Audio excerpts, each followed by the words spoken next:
حلالہ، اس کا بھی آج بڑا مذاق اڑایا جاتا ہے. حلالے کی بھی دو قسمیں ہیں، ایک وہ جو لانتی ہے، ایک وہ جس کو قرآن بیان کرتا ہے. آج بہت سے لوگوں نے قرآن و سنت کے نام پہ اتنی غلط فہمیاں پھیلائی ہیں کہ لا تلبسوا الحق بالباطل ہے نا، قرآن یہودیوں کے بارے میں کہہ رہے حق اور باطل کو آپس میں مرج مت کرو، لیکن عوام میں اتنا فتنہ پھیلایا ہے حلالہ حلالہ حلالہ حلالہ، یہ مولوی حلالے کراتے ہیں، یہ مولوی حلال، اتنا زیادہ اس لفظ کو اچھالا گیا ہے کہ ایک مذاق بنا کے پیش کر دیا ہے. تو ان آیتوں میں اللہ نے حلالے کا کانسیپٹ بھی پیش کیا ہے کہ اگر مرد نے 3 طلاقیں دے دی ہیں، 3 طلاقیں دینے کے بعد عورت اب اس مرد سے دوبارہ نکاح نہیں کر سکتی. اسلام آپ کو طلاق کے لفظ سے کھیلنے کی اجازت ہی نہیں دیتا ہے، اس کو مذاق نہ بنایا جائے. تاکہ عدت گزرنے کے بعد عورت آزاد ہے. اللہ میاں کہتے ہیں اس کے علاوہ جہاں چاہے نکاح کرو، اس سے نہیں ہو سکتا نکاح تمہارا. اس میں کوئی بغیرتی ہے؟ لوگ کہتے ہیں نا حلالہ بغیرتی ہے. اس اسٹیپ میں کوئی بغیرتی کوئی شروع ہو رہی ہے؟ جہاں چاہے نکاح کرے. اس عورت نے کسی مرد سے نکاح کر لیا، کم سے کم 2 گواہوں کو پتا تھا. نکاح میں ویسے بھی 2 گواہ کیا ہوتے ہیں؟ کافی ہوتے ہیں. اگر کوئی پوری دنیا کو بتائے بغیر کسی مجبوری سے 2 گواہوں کی موجودگی میں چھپ کے نکاح کر رہا ہے، دوسری شادی میں اکثر 2 گواہ ہی ہوتے ہیں.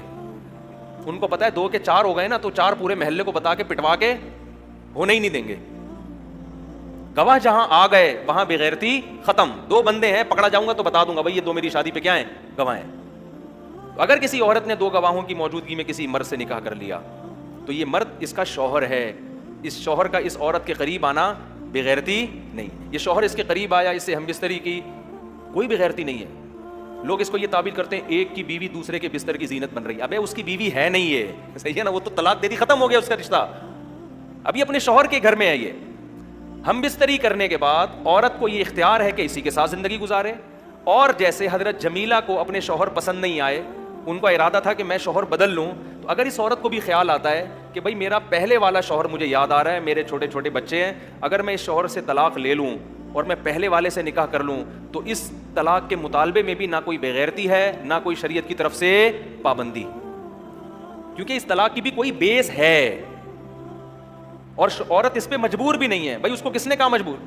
نہ اس نے کوئی شوہر سے پہلے ایسا ایگریمنٹ کیا ہے. اگر وہ ایگریمنٹ کر لیتی تو یہ ناجائز ہو جاتا. نہ اس نے ایگریمنٹ کیا ہے، لیکن وہ چاہ رہی ہے کہ میں پہلے والے کے پاس چلی جاؤں. اور حدیث سے یہ بھی ثابت ہے، صحابیہ نبی کے پاس آئیں کہ میرے شوہر نے مجھے 3 طلاقیں دی تھیں، میں نے دوسرے شوہر سے نکاح کیا، لیکن دوسرا شوہر نامرد ہے، وہ مجھ سے ہم بستری نہیں کر پاتا، میں اپنے پہلے شوہر کے پاس جانا چاہتی ہوں، کیا میں طلاق لے کے جا سکتی ہوں؟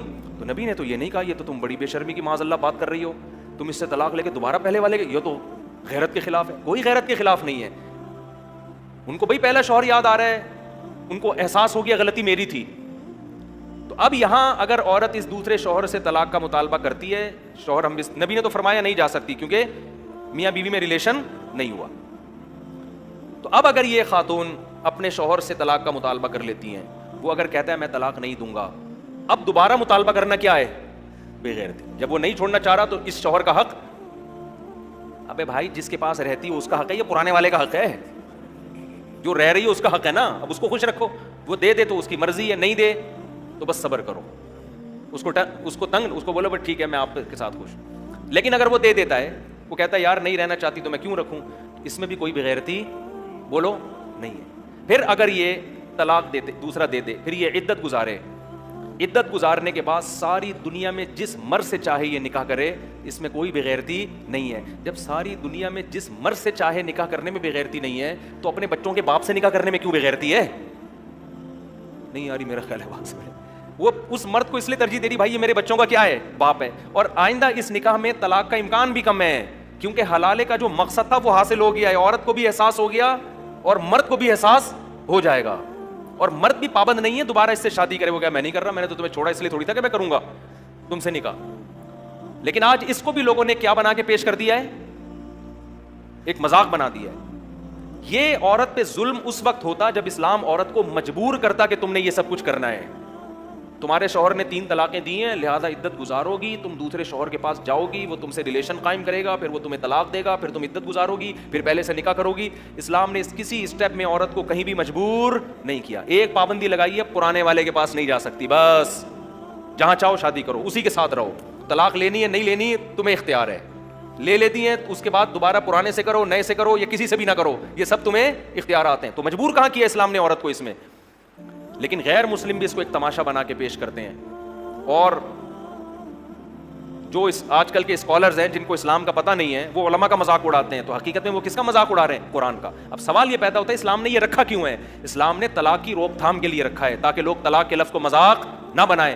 ورنہ زمانے جاہلیت میں یہ ہوتا تھا, دھڑ دھڑ دھڑ طلاقیں نکالی پھر شادی کر لی, پھر طلاقیں نکالی پھر شادی کر لی. عورت کو ایک عجیب اذیت ہوتی تھی طلاق کے لفظ سے.